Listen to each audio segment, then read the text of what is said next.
மத்திய பட்ஜெட் தாக்கல் செய்யப்பட்ட நிலையில் இந்தியா கூட்டணி தலைவர்கள் டெல்லியில் ஆலோசனை மேற்கொண்டுள்ளனர். காங்கிரஸ் தலைவர் கார்கே இல்லத்திற்கு மக்களவை எதிர்க்கட்சித் தலைவர் ராகுல் காந்தி வருகை புரிந்துள்ளார். மத்திய பட்ஜெட் இன்று தாக்கல் செய்யப்பட்ட நிலையில் இந்தியா கூட்டணி சார்பில் ஆலோசனை நடந்து வருகிறது. அண்மை செய்தியாக பார்த்து வருகிறோம். எதிர்க்கட்சிகளின் செயல்பாடு குறித்து விவாதிக்கப்படலாம் என எதிர்பார்க்கப்படுகிறது.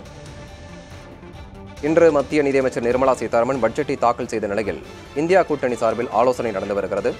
அண்மை செய்தியாக பார்த்து வருகிறோம்.